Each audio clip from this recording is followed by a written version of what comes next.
In the land of Kedem, where the hills rose high as the heavens, and the rivers ran like silver veins through the valleys, there lived a man named Ezra.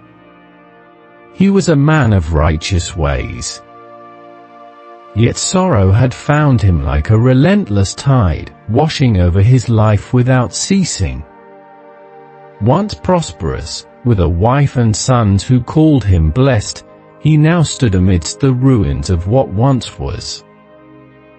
His wealth plundered, his family taken by sickness, and his heart weighed heavy as iron. He wandered the streets of Kedem, his garments tattered and his face streaked with the marks of endless weeping. His neighbors, who once spoke his name with reverence, now turned their faces away. For who could bear the sight of such affliction?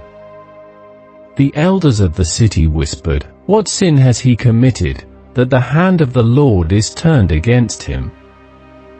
Yet, in the depths of his suffering, Ezra did not curse the Lord. Instead, he fasted and prayed, pouring out his lamentations as incense upon the altar of heaven. "O Lord, my God," he cried, his voice raw from grief. "Have you forsaken your servant? Have you turned your face from me? Yet I will trust in you, for your ways are higher than my ways, and your thoughts are beyond my knowing." Then, on a night when the moon hung like a watchful eye in the heavens, Ezra beheld a vision. A great and mighty storm raged upon the earth, uprooting trees and shaking the mountains, and yet, in the midst of the fury, a still small voice called his name. "Ezra, son of Adam, do not fear. For though the night is dark, the dawn shall break. What you have lost is but the chaff of the harvest. And what I will restore to you is the wheat of my promise."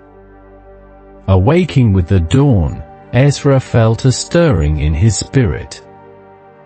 Though his suffering was not lifted, he knew the Lord had spoken. With renewed strength, he arose and went to the temple to seek wisdom from the Most High. As he bowed in the courts of the house of the Lord, the high priest approached him.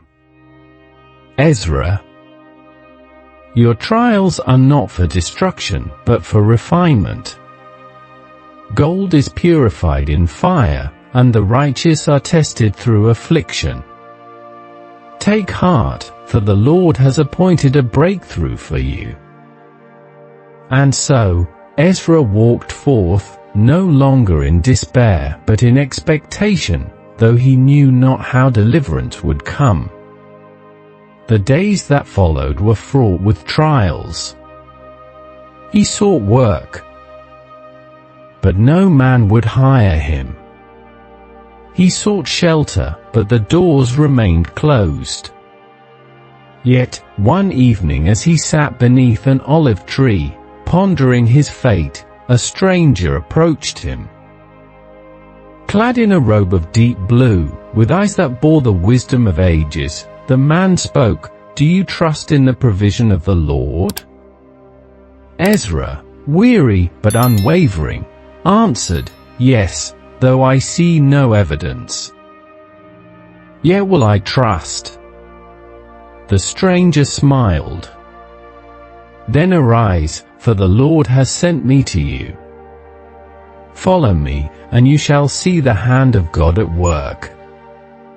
With nothing to lose but much to gain, Ezra followed the man through the wilderness until they came to the house of a widow. Her home was humble, her provisions meager, but she welcomed them without hesitation.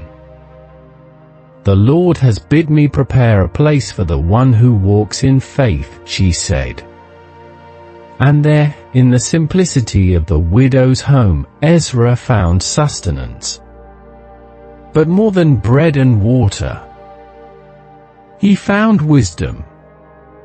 For in her patience, he saw faith. In her generosity, he saw the love of God. And in her perseverance, he saw the promise of deliverance. One night, as he prayed, the Spirit of the Lord came upon him, and he was given a dream. He saw a barren tree, lifeless and void, standing alone in a vast field.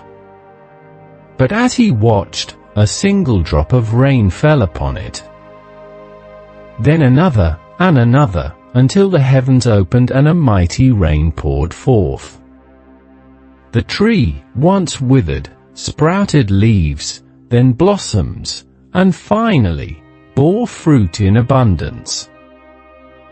A voice like thunder declared, "So shall it be with you, Ezra. You who have been barren shall bear much fruit, and those who have scorned you shall marvel at my work." Awakening with trembling hands. Ezra knew that his breakthrough was near.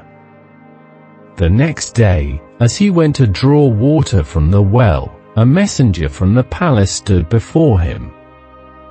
"Are you Ezra of Kedem?" the man inquired. "I am he," Ezra replied, uncertain of what was to come.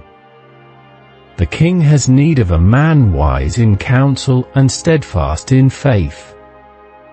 Word of your endurance has reached his ears, and he calls you to his court."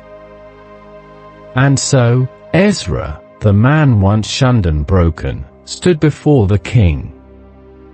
He spoke with wisdom, and his words found favor. The king, seeing the light of the Lord upon him, appointed him as an advisor, restoring to him more than he had lost.